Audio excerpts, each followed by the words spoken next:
А током, а током, а током.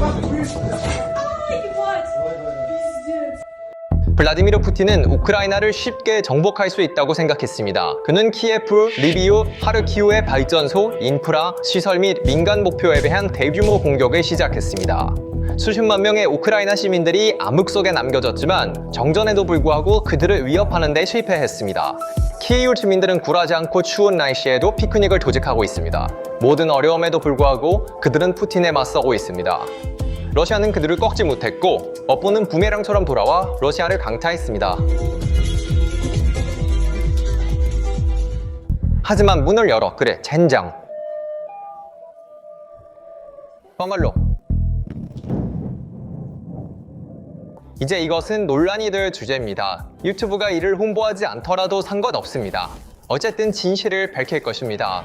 이런 논란이 되는 주제는 알고리즘에 의해 억압되지만 좋아요 버튼을 클릭하여 알고리즘이 이를 홍보하도록 강제할 수 있습니다. 감사합니다.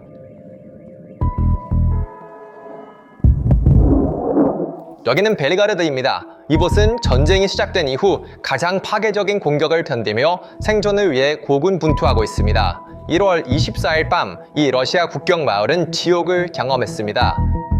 우크라이나의 신형 하이마스 미사일이 도시를 순식간에 암흑으로 몰아넣었습니다. 열병합 발전소가 타격을 입고 연합기가 폭발했으며 물 공급이 완전히 중단되었습니다. 심지어 러시아 언론도 벨고로드가 끝났다고 인정해야 했습니다. 40발 이상의 미사일이 모스크바의 안전한 요새의 중심부를 강타했습니다. 이것은 무작위적인 움직임이 아니었습니다. 키예프 공격에 대한 복수였습니다. 1월 24일 밤 러시아는 역사상 가장 큰 공격 중 하나를 키예프에 가했습니다. 킨잘, 츠르쿤, 극초음속 미사일, 이스칸데르 탄도미사일 모두 단 하나의 목적을 위해 발사되었습니다. 키예프를 어둠과 추위에 빠뜨리기 위해서였습니다. 열병합 발전소 5과 6이 목표가 되었습니다. 그러나 우크라이나의 반응은 분명했습니다. 빛이 없으면 우리는 우리 자신의 불을 밝힐 것이다. 그리고 그 불은 벨고로드에 떨어졌습니다. 우크라이나 군대 미사일 부대는 러시아의 대규모 미사일 공격이 키예프의 민간 인프라를 겨냥한 직후 가장 첨단 자산을 배치했습니다. 이 작전 구조의 최전선에는 2명의 중요한 투체가 있었는데 새로운 세대의 하이마스 미사일과 낮은 레이더 반사 면적, 낮은 RCS를 가진 플라밍고 크루즈 미사일이었습니다. 벨고로드의 사람들은 밤하늘에서 불꽃놀이를 보기 시작했지만 이 장관은 곧 악몽으로 변했습니다. 약 40에서 50개의 미사일이 도시를 향해 조정된 방식으로 발사되었습니다. 지역 텔레그램 채널에 공유된 비디오에는 상황의 공포가 담겨 있었고 러시아 본토에서 민간인들이 비명을 지르며 대피소로 달려가면서 문 열어! 라고 외치는 모습이 기록되었습니다. 오 신이시여! 오 신이시여! 러시아의 S-400 및 판치르 방공 시스템은 이 강력한 미사일 공격으로 공식적으로 마비되었습니다. 공격의 주요 목표는 무작위로 선택된 건물이 아니었습니다. 우크라이나는 벨고로드 열병합 발전소 TPP 및 중요한 에너지 노드를 정밀 타격 데이터로 공격했습니다. 거대한 불덩이는 미사일이 발전소의 가장 민감한 부분인 터빈실을 타격했음을 증명했습니다. 열병합 발전소에서 터빈이 정지하면 시스템은 몇 초 안에 정지합니다. 실제로 폭발 후 도심과 주변 지역은 즉시 암흑에 빠졌습니다. 벨고로드 주지사 글라드코프는 잔해 현장에서 드나그의 깊이를 측정하여 군대의 실패를 은폐하려 했지만 50회 이상의 폭발로 인한 파괴를 숨길 수는 없었습니다. 이 작전의 범위는 벨고로드에 국한되지 않았습니다. 오리올, 브리안스크, 펜자와 같은 전략적 지역에도 공격이 가해졌습니다. 모스크바와 그 주변도 우크라이나의 보복을 피할 수 없으며 우크라이나는 이 지역들을 자주 목표로 삼고 있습니다. 러시아의 방공 교리를 무너뜨리는 것은 단순한 국경 충돌을 훨씬 넘어섰습니다. 그것들은 군사 역사상 가장 정교한 대칭 파괴 작전 중 하나였습니다. 이 작전의 해부학을 이해하기 위해 우리는 발력을 단지 3일 전인 1월 20일의 오리올 습격으로 되돌려야 합니다. 왜냐하면 벨고로드의 칠흑 같은 어둠은 실제로 오리올에서 당겨진 그 기술적 방아쇠의 결과였기 때문입니다. 모스크바에서 오리올, 벨고로드에서 사라토프와 볼가산상의 엥게스, 그리고 그곳에서 크라스노다르까지 이어지는 러시아의 지리는 점차 불의 고리에 휩싸였습니다. 수십만 명의 러시아인들이 즉시 추위와 어둠에 빠졌습니다. 정전으로 인해 러시아의 사회 서비스가 마비되었습니다. 나라는 혼란에 빠졌습니다. 이 작전의 대담함을 이해하려면 먼저 지도 상단에 있는 러시아 권력의 중심지인 모스크바를 살펴봐야 합니다. 러시아 국방부는 수도 주변에 판치르 시스템 S-400 배터리 및 전자전 방패를 배치했습니다. 모스크바는 난공불락의 요새로 여겨졌습니다. 그러나 우크라이나 정보부는 단 한 번의 자정 작전으로 이 주장을 무너뜨렸습니다. 목표는 모스크바 주의 전략적 도시 크라스노자보츠크였습니다. 이곳은 평범한 교회가 아닙니다. 수도의 산업 및 에너지 공급망에서 중요한 교차점입니다. 해당 지역의 영상은 변전소가 사보타지나 드론 공격으로 완전히 파괴되었음을 증명했습니다. 러시아 관리들은 떨어지는 잔해에 대한 평소의 거짓말에 집착했습니다. 그러나 세르포프 지역에서 연속적으로 들리는 폭발음은 이것이 고립된 사고가 아니라 모스크바의 에너지링을 깨기 위한 계획된 공격임을 외치고 있습니다. 젠장, 여기서 당하지 않길 바래. 우리는 당하지 않을 거야. 저기 폭발을 봐. 그러나 우크라이나는 모스크바의 충격과 지방의 파괴를 결합했습니다. 러시아가 KH-22와 킨잘 미사일로 키예프의 에너지 인프라를 공격하여 우크라이나를 빙하기로 얼리려 했을 때 우크라이나의 대응은 에너지 블라인드 전략의 형태로 나타났습니다. 이 전략의 첫 번째이자 가장 치명적인 단계는 1월 21일 오리올에서 발생했습니다. 우크라이나는 전장에 플라밍고라는 제트 추진 괴물을 배치했습니다. 플라밍고가 오리올의 열병합 발전소에 가한 공격은 나무 꼭대기 수준의 낮은 고도로 활봉하여 러시아 S-400 시스템의 적어도 무능함을 전 세계에 증명했습니다. 플라밍고가 터빈 홀에 떨어뜨린 1150kg의 탄두는 러시아의 통합 전력망의 첫 번째 주요 균열을 열었습니다. 그러나 진정한 대재앙은 1월 24일 밤 벨그로드에서 발생했습니다. 오리올에서 플라밍고 공격에 충격을 받은 러시아는 방공 자원을 북쪽으로 이동시키면서 벨고로드를 완전히 무방비 상태로 남겼습니다. 우크라이나 군 미사일 부대는 이 틈을 보고 그들의 신세대 하이마스 패키지를 배치했습니다. 러시아 소식통에 의해 가장 긴 폭격으로 묘사된 이 공격은 전술적 천재성의 산물이었습니다. 미사일은 무작위 목표를 겨냥한 것이 아니었습니다. 그것들은 벨고로드 열병합발전소의 제어실, 냉각탑, 750kV 메인 건전소에 조준되었습니다. 지도에서 조금 남쪽으로 이동해 봅시다. 오리올. 여기서 오리올 화력 발전소가 표적이 되었습니다. 소셜미디어에 게시된 이미지들은 발전소의 주요 터빈 건물이나 변전소에 대한 공격을 그 모든 잔혹함과 함께 보여줍니다. 오리올의 연기는 단순한 정전만을 의미하지 않습니다. 이 발전소는 지역의 산업 생산을 유지시켰습니다.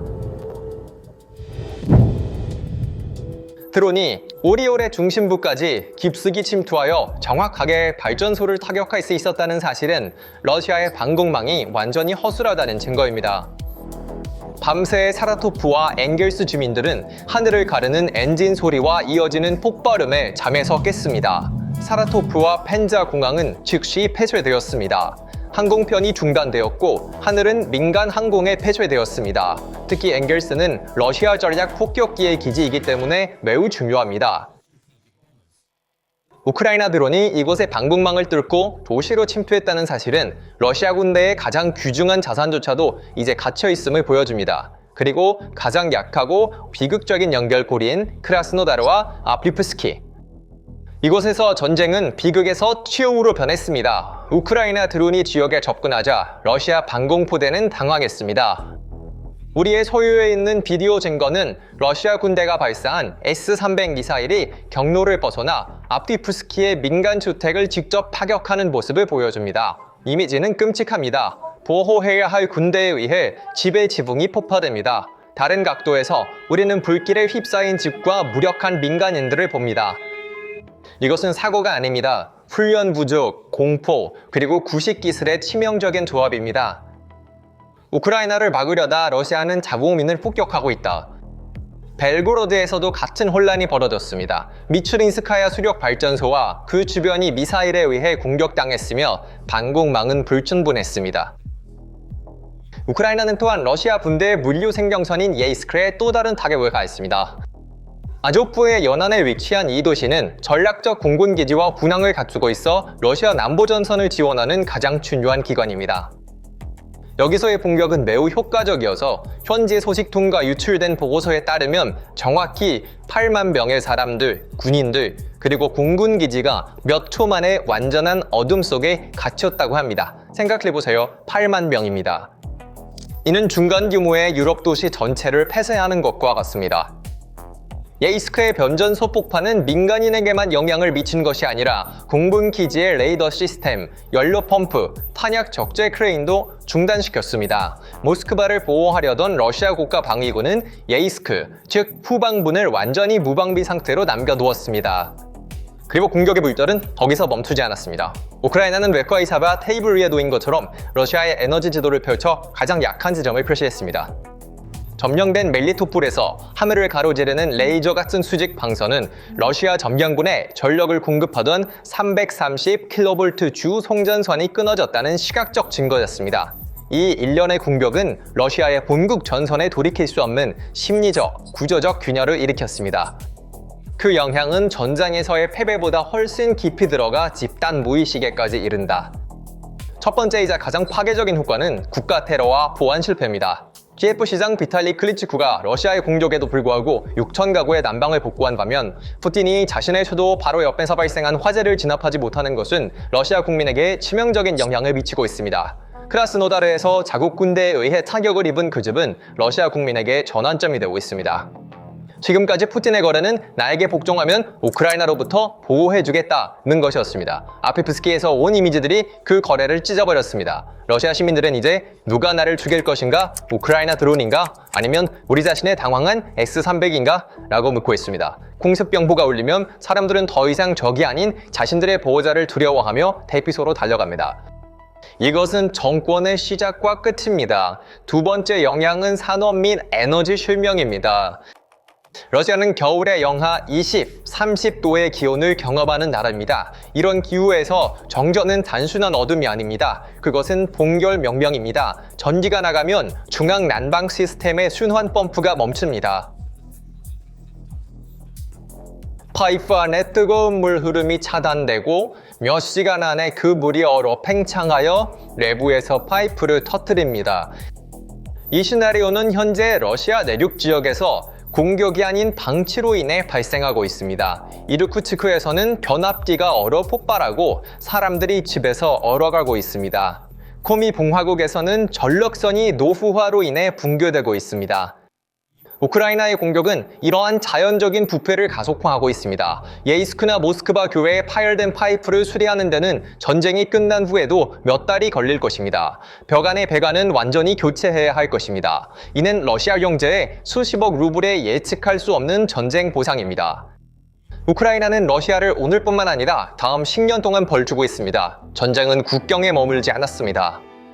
전기가 끊긴 동안 연료가 타고 있습니다. 우크라이나의 장거리 드론이 전선에서 수백 킬로미터 떨어진 펜자시의 펜자 네프티 제품 유류 저장소를 폭파했습니다. 탱크의 연료, 도시의 난방 모두 동시에 목표가 되었습니다. 1월 23일 밤 펜자에서 발생한 펜자 네프티 제품 유류 저장소에 대한 공격은 우크라이나가 러시아의 전력망뿐만 아니라 물류 연료 동맥도 조이기 시작했음을 보여주었습니다.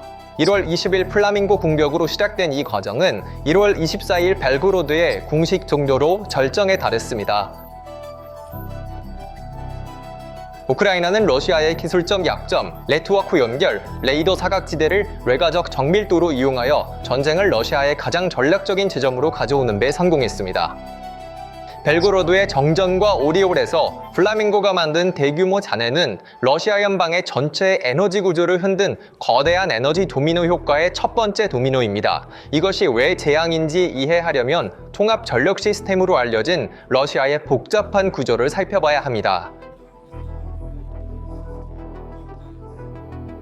러시아의 에너지 그리드는 소련 시대로 거슬러 올라가는 연결된 체인입니다. 각 지역이 상호 연결되어 있습니다. 벨고로드와 오리올 같은 주요 생산센터, 노드가 오프라인이 되면 시스템의 전압 균형이 깨집니다. 부하가 다른 발전소로 이동하고 그 결과 모스크바 주변의 변압기가 폭발하기 시작합니다. 오리올이 1월 20일에 벨고로드가 1월 24일에 단절되면서 우리가 주파수 불균형이라고 부르는 현상이 발생했습니다. 이는 기술적인 앙범입니다. 오리올과 벨고로드 같은 주요 생산 노드가 단절되었을 때 그로 인해 발생한 대규모 전기 부하가 갑자기 인근 지역, 특히 모스크바 주변의 하위 센터에 가해졌습니다. 우리는 1월 25일 아침에 모스크바 교회에서 이로 인한 결과를 보았습니다. 포돌스크, 킴키, 주콥스키, 일렉트로스탈과 같은 지역의 변압기들이 과부하를 견디지 못하고 하나씩 폭발하기 시작했습니다. 우크라이나는 모스크바의 중심부를 직접 공격하는 대신 주변의 에너지 거점을 파괴하여 수도를 체계적인 마비 상태로 만들었습니다. 전략적 기지를 발휘하여 우크라이나는 주변의 벽돌을 빼내어 모스크바의 에너지 안보를 약화시키고 있습니다. 정전은 민간 생활을 마비시킬 뿐만 아니라 물 펌프가 멈추면서 하수 시스템도 붕괴됩니다. 이동통신 기지국의 60%가 오프라인 상태가 되고 난방 시스템이 영하 20도의 겨울 기온에서 멈춥니다. 올해 22만 5천 명의 민간인이 추운 겨울 조건에서 난방 없이 남겨진 사실이 시민 불안과 혼란을 촉발하는 가장 큰 요인입니다. 푸틴은 그의 국민들에게 복종의 대가로 안전을 약속했지만 오리올과 벨고로드 거리의 칠흑 같은 어둠은 수백만 명 앞에서 이 사회 계약을 찢어버린 것이었다. 군사적 규모에서 이 상황은 국경을 따라 러시아 군대에 곰을 눈멀게 하는 전략에 기여합니다. 러시아의 방공 레이더와 전자전 시스템은 전력망에 의해 작동됩니다. 정전으로 인해 이 시스템들은 발전기 모드로 전환해야 했습니다. 그러나 발전기는 S400 배터리의 모든 구성 요소를 완전히 가동할 수 없습니다. 효율성이 떨어지면 우크라이나 드론에게 큰 틈이 생깁니다. 벨고로드와 오리올의 정전을 통해 우크라이나는 사실상 러시아의 국경 보안을 환상으로 만들어버렸습니다. 게다가 이 상황이 러시아의 전략적 기피에 미치는 영향은 파괴적입니다. 변압기 고장으로 인해 러시아 폭격기가 이륙하는 무르만스크와 같은 북부 지역에서도 정전이 발생하고 있다는 사실은 러시아의 인프라가 얼마나 취약한지를 보여줍니다. 무르만스크 주지사 치비스가 수리가 시간이 걸릴 것이라고 인정한 것은 사실상 러시아 전체가 인프라 붕괴 직전에 있다는 증거입니다. 1월 21일과 24일의 공격으로 우크라이나는 견압기뿐만 아니라 러시아의 국가 기능을 겨냥했습니다. 벨고로드의 마무리와 1월 20일 플라밍고 작전이 일으킨 기술적 충격은 전쟁에서 되돌릴 수 없는 문턱이 넘었다고 선언합니다. 이것은 단순한 보복이 아니라 푸틴의 무적의 러시아, 교리에 대한 전략적 체크메이트입니다. 전쟁은 이제 러시아에게 먼 뉴스 이야기가 아닙니다. 그것은 매일 밤 그들의 창문을 통해 스며드는 불길한 어둠의 본질입니다. 그래서 이 문제에 대한 당신의 생각은 무엇인가요? 댓글로 의견을 공유해주세요. PPR 글로벌의 특별 분석에 대해 계속 정보를 얻으려면 채널을 구독하고 알림을 켜는 것을 잊지 마세요. 저희를 선택해주셔서 감사합니다.